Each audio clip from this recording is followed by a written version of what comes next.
فکر ذکر عبادت ویروانه یو دي. فکر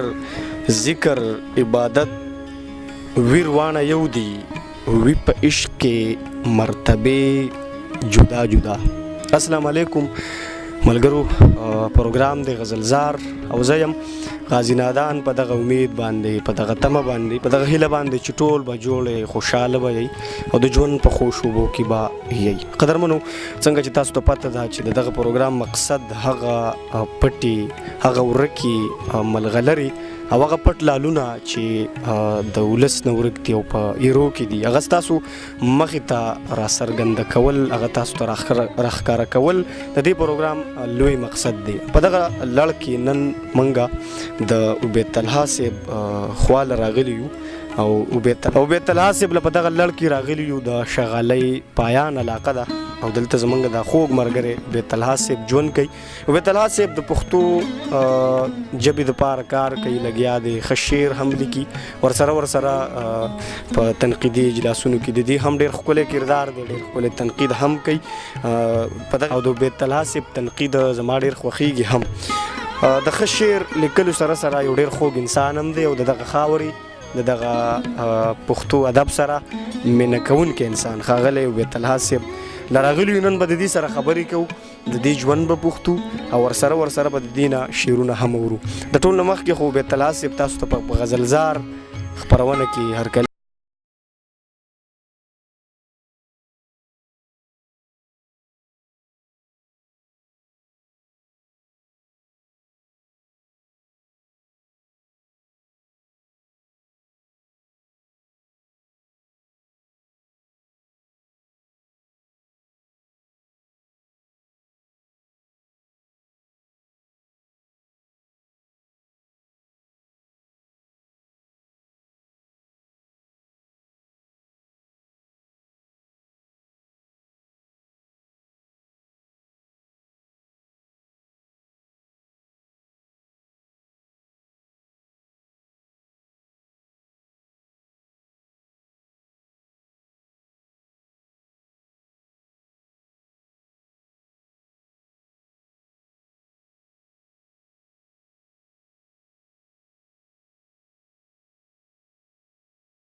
چا چې مې حق ووهه نن یې راته داسې ویل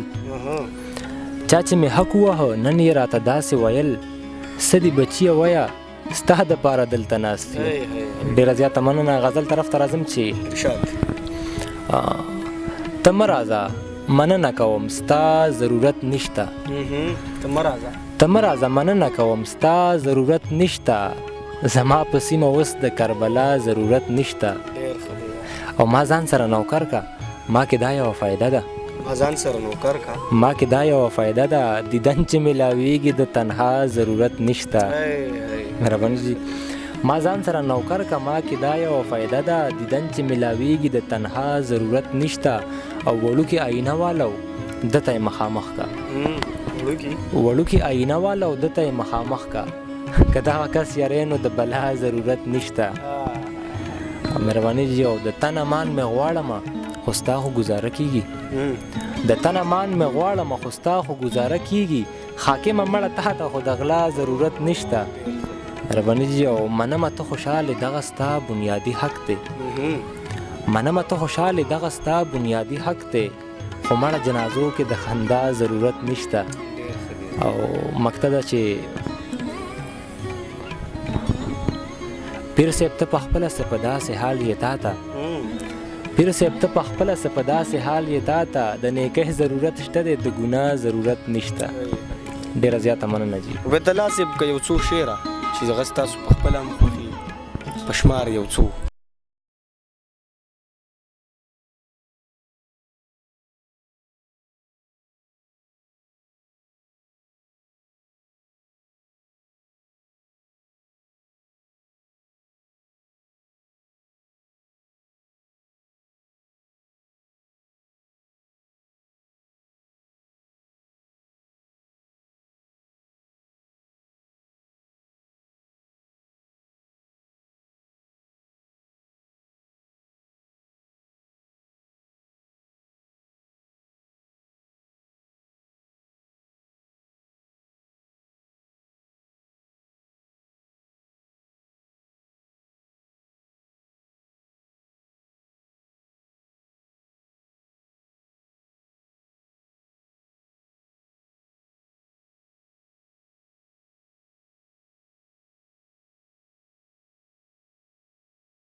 پیغام به د ژوند مقصد ورته بیان کوم لکه بعضې خلک وایي چې د ژوند مقصد د خدای پیژنګلو ده موږ ورته ساده الفاظو کې خداشناسي وایو خو زما په خیال باندې چې یو کس مطلب د خپل شپږ فوټه وجود نه ناخبره وي هغه د شپږ